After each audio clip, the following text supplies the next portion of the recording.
Assalamualaikum, salam sejahtera. Terima kasih luangkan pagi anda menonton Buletin TV3. Saya Suzila Ida Yaakob. Kita terus sahaja ke tajuk utama Buletin Pagi 24 Mei. Lawatan kerja Perdana Menteri ke Jepun fokus pemerkasaan dasar pandang ke timur.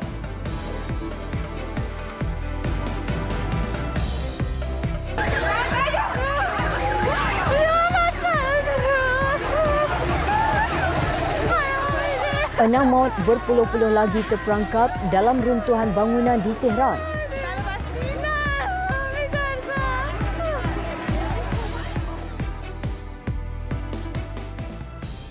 Sekurang-kurangnya 6 maut, hampir 30 lagi cedera selepas sebuah bangunan 10 tingkat runtuh di Tehran, Iran. Kira-kira 80 lagi dikhawatiri terperangkap dalam sisa runtuhan.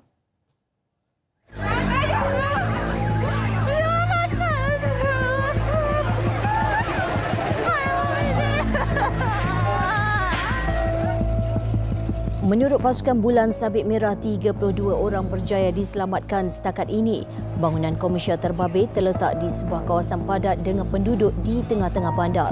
Runtuhan turut merosakkan kediaman dan premis perniagaan berdekatan. Usaha menyelamat giat dijalankan dengan bantuan unit anjing pengesan dan jentera berat. Operasi turut berdepan cabaran cuaca panas dengan suhu mencecah 45 darjah Celsius dan ribut pasir. Susulan insiden, 2 individu ditahan untuk siasatan lanjut.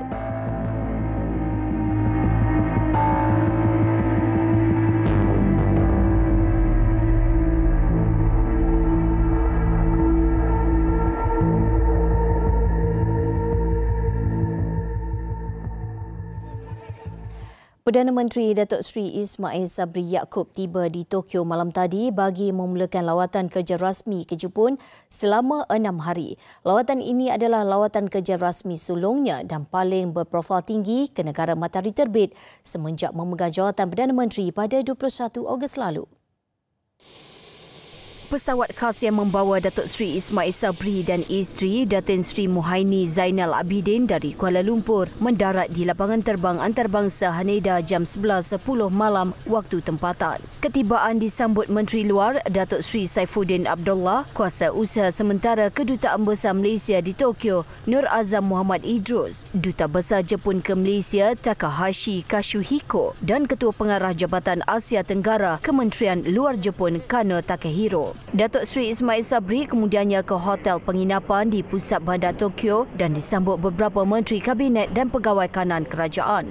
Dalam lawatan kerja rasmi sehingga 28 Mei ini, Perdana Menteri akan mengetengahkan intipati pemerkasaan dasar pandang ke timur dan memperkenalkan konsep keluarga Malaysia dalam hubungan dua hala Malaysia-Jepun. Beliau dijadual mengadakan pertemuan pertama secara fizikal bersama rakan sejawatnya Fumio Kishida yang baru memegang jawatan tersebut pada Oktober lalu. Kedua-dua pemimpin dijangka membincangkan mengenai hubungan dua hala termasuk kerjasama pandemik COVID-19, pembukaan sempadan dan penubuhan kampus Universiti Tsukuba di Malaysia. Ketika di Ibu Negara Jepun itu juga, Perdana Menteri buat julung kali akan menyampaikan ucap tama pada persidangan Nikkei ke-27 dan di dalam bahasa Melayu.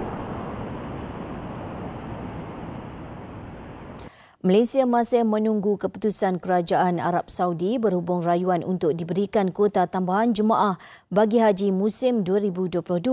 Menteri di Jabatan Perdana Menteri Hal Ehwal Agama Datuk Idris Ahmad berkata, rayuan berhubung tambahan melibatkan 5,000 jemaah dikemukakan pada 16 Mei lalu. Beliau berkata pihaknya mengemukakan rayuan itu ketika menghadiri persidangan Majlis Komuniti Islam Sedunia di Abu Dhabi. Malaysia diberi kuota 14,306 jemaah iaitu 45% daripada kuota tahunan yang biasa diterima dan peratusan sama terpakai kepada semua negara. Penerbangan pertama jemaah haji Malaysia ke Mekah dijadual berlepas pada 31 Mei ini. Ditanya mengenai surat tawaran bagi kumpulan kedua jemaah haji, Datuk Idris berkata lembaga tabung haji sudah mengeluarkannya pada 10 Mei lalu dan mereka yang menerima surat itu diberi masa 10 hari untuk memberikan jawapan.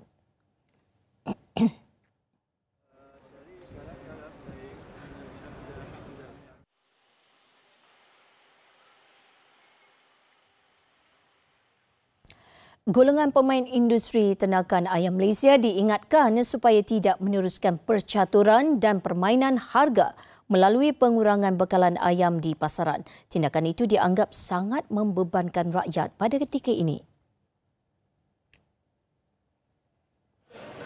Timbalan Menteri Pertanian dan Industri Makanan 2, Datuk Dr. Nik Muhammad Zawawi Saleh berkata, masalah kekurangan bekalan ayam di pasaran ketika ini tidak sepatutnya berlaku kerana pada asasnya bekalan untuk pasaran tempatan adalah sangat mencukupi. Beliau tidak menafikan kewujudan penyakit ayam dan berat yang kurang sesuai untuk dijual boleh menyebabkan masalah itu. Namun situasi itu berlaku sepanjang masa. Menurut beliau, pihaknya juga sedang bekerjasama dengan Kementerian Perdagangan Dalam Negeri dan Hal Ehwal Pengguna KPDN HEP untuk meneliti punca kekurangan itu. Beliau turut berharap pemain dalam industri ayam di negara ini dapat bekerjasama dengan kerajaan untuk membantu rakyat.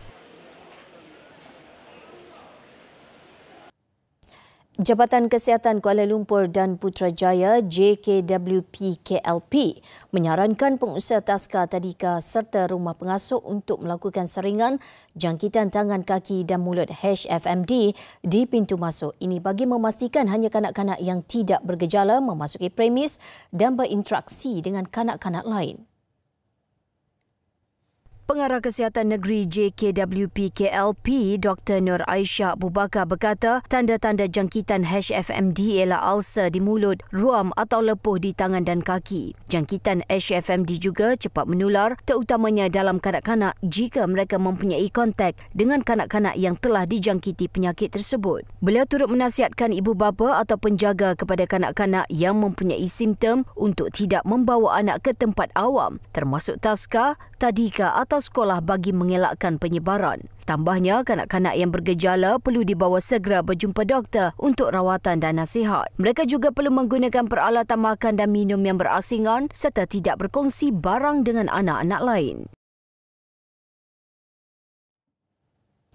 Semua pusat transformasi bandar UTC di Semenanjung akan beroperasi sehingga jam 10 malam mulai Rabu ini kecuali di Perlis, Terengganu dan Pahang. Ketua Pengarah Imigresen Datuk Seri Khairul Zami Daud berkata, langkah itu sebagai usaha berterusan untuk memudahkan urusan orang ramai mendapatkan pasport Malaysia antarabangsa yang pengeluarannya masih ada kelemahan sehingga kini, walaupun beberapa penambahbaikan sudah dilakukan. Dalam satu kenyataan semalam, beliau berkata, pemanjangan waktu operasi UTC adalah tambahan kepada waktu operasi pejabat pengeluar pasport antarabangsa yang dibuka sehingga jam 10 malam dan hari Sabtu seperti yang diumumkan sebelum ini. Menurutnya, pejabat UTC di 3 negeri tidak terbabit dengan pemanjangan waktu operasi kerana jumlah permintaan PMA masih rendah. Beliau meminta orang ramai agar sentiasa merujuk kepada maklumat terkini yang terdapat dalam portal rasmi dan media sosial rasmi jabatan bagi mengelak berlaku kesesakan di kaunter khususnya pada waktu pagi.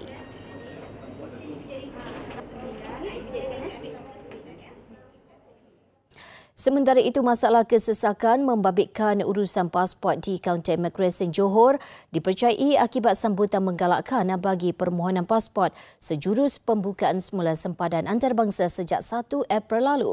Pengarah Jabatan Imigresen Johor, Baharudin Tahir berkata, pihaknya menerima peningkatan dalam urusan berkaitan pasport antarabangsa sehingga 1,800 naskah sehari pada bulan ini.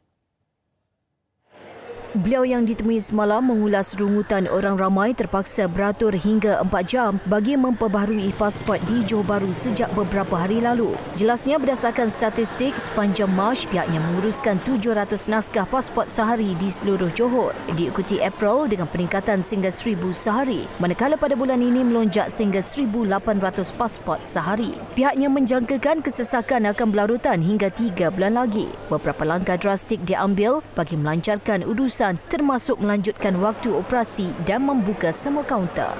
Berkat kuasa 11 Mei tahun ini, kesemua kaunter pengeluar pasport dilanjutkan masa perkhidmatan sehingga jam 10 malam. Saya bagi contoh, di Johor kita ada 10, saya tolak 2 dahulu, UTC JB dan UTC Pasir Gudang. Maknanya ke-88 pejabat pengeluar pasport di Johor Buka kuasa 11 Mei tahun ini kita beroperasi sehingga jam 10 malam. Dalam pada itu, orang ramai berharap inisiatif yang diambil Jabatan Imigresen dapat membantu menyelesaikan isu kesesakan. Pukul 11 baru dapat itu nombor. Itu officer kata pukul petang 2 baru balik datang ambil pasport lah, macam itulah. Renew pasport. Biasa kita pergi Kulai macam buat tak ada ramai orang lah. Online kita pilih sini lah, macam itulah. Online dah pilih sini. Sebab online cawangan tak ada buka ke apa, tak tahulah kita. Difahamkan sebahagian besar yang memohon memperbaharui pasport adalah mereka yang mendapat tawaran bekerja di Singapura selepas sempadan dibuka semula April lalu.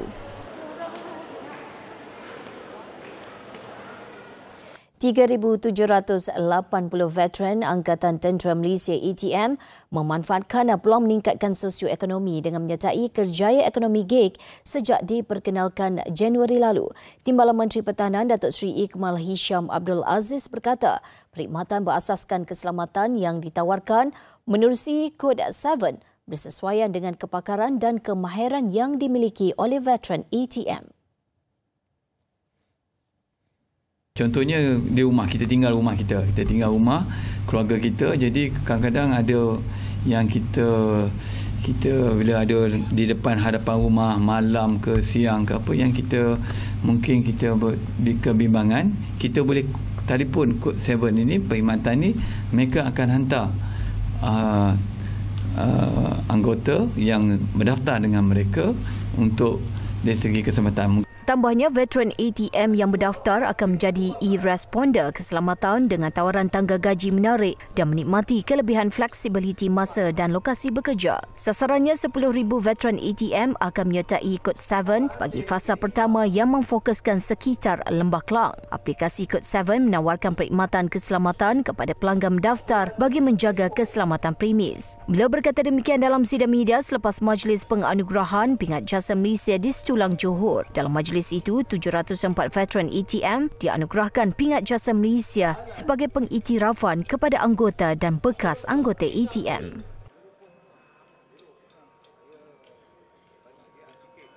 Projek Perintis Pelombongan Nadir Bumi Lantanit di Hulu Perak telah mendapat kelulusan laporan penilaian impak alam sekitar EIA.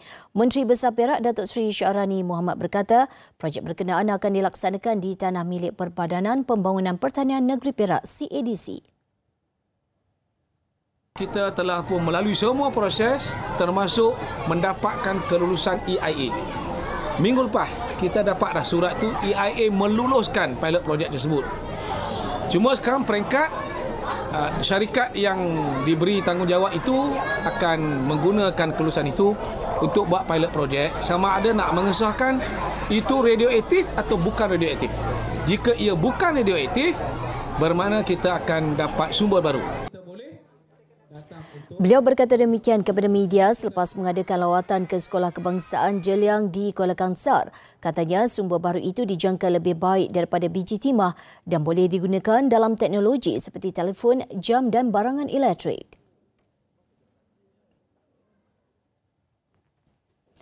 Bekas Peguam Negara Tan Sri Muhammad Apandi Ali gagal dalam kes samad fitnah RM10 juta yang difailkan terhadap bekas penasihat DAP Lim Kit Siang berhubung artikel berkaitan One Malaysia Development Berhad. Hakim Dato' Azimah Omar memutuskan demikian di Mahkamah Tinggi Kuala Lumpur semalam.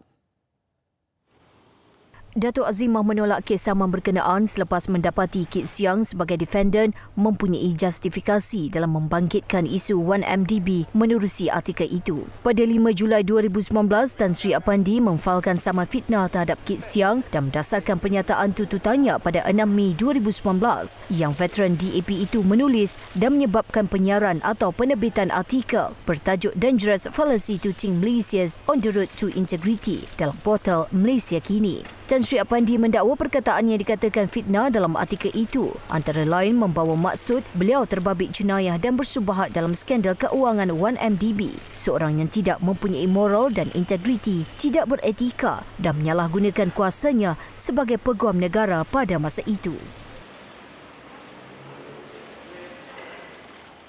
Seorang lelaki kurang upaya OKU dipenjara 15 tahun dan 10 sebatan selepas mengaku salah atas tuduhan merogol anak tirinya 2 tahun lalu.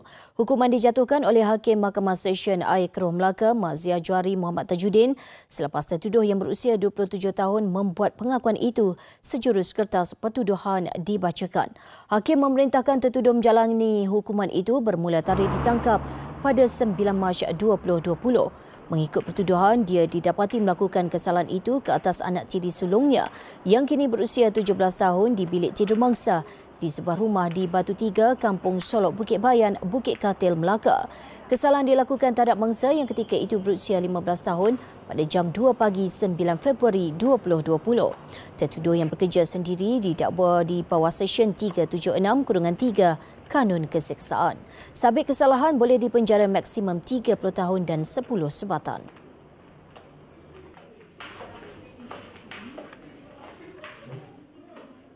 Enam murid Sekolah Kebangsaan Tuanku Munawir Kuala Pilah Negeri Sembilan bersyukur masih berpeluang memiliki komputer riba dan mengikuti kelas tambahan secara dalam talian secara percuma. Program bertujuan membantu murid kurang berkemampuan mempunyai perantis serta pelan data secara percuma. Murid terlibat juga akan mengikuti tuisyen bahasa Inggeris yang dibantu oleh sukarelawan yang disediakan.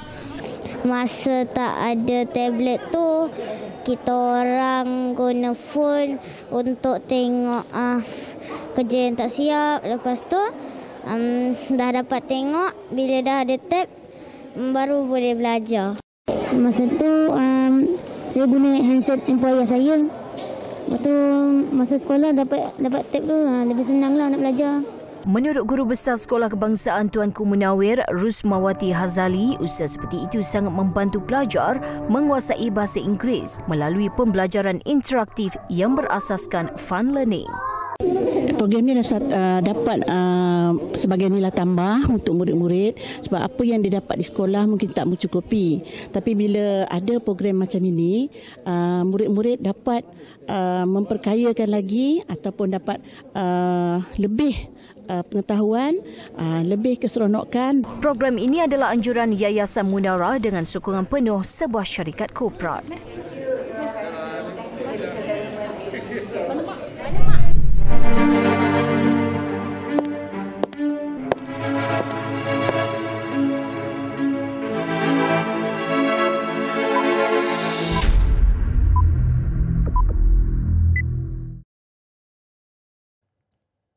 Antarabangsa, sekurang-kurangnya 31 kes cacar monyet disahkan di Sepanyol dengan jumlah itu dijangka akan terus meningkat. Negara itu kekal mencatatkan kluster jangkitan terbesar setakat ini dengan Madrid menjadi pusat penularan. Menurut Menteri Kesihatan Sepanyol, Enrique Ruiz Escudero, 40 lagi kes masih dalam siasatan setakat kemarin. Pihaknya mengesan wabak itu di sebuah pusat mandi di Madrid. Pusat itu ditutup buat sementara waktu bagi membolehkan siasatan dijalankan. Semua kes yang disahkan membabitkan lelaki. Namun seorang wanita di wilayah Extremadura dilaporkan mengalami simptom yang sama dan kesnya masih disiasat.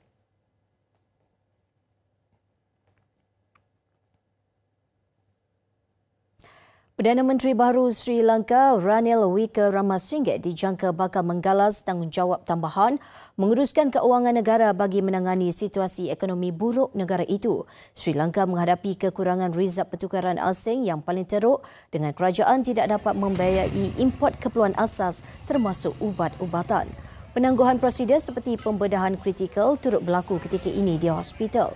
Antara langkah dilakukan termasuk menyeru penderma swasta dari dalam dan luar negara bagi mendapatkan bantuan secukupnya susulan krisis itu.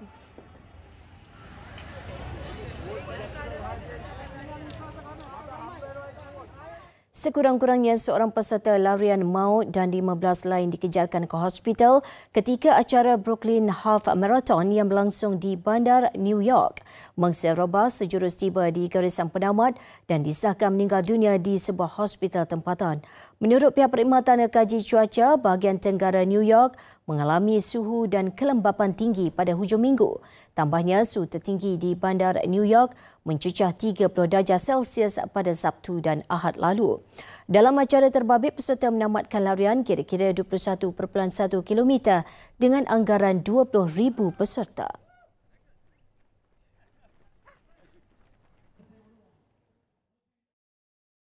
Wakil Tunggal Negara di Kejuaraan Antarabangsa Jet Ski Kemboja 2022 Nur Firdaus Rafi menamatkan saingan selama 3 hari yang berakhir Ahad lalu dengan membawa pulang pingat perak.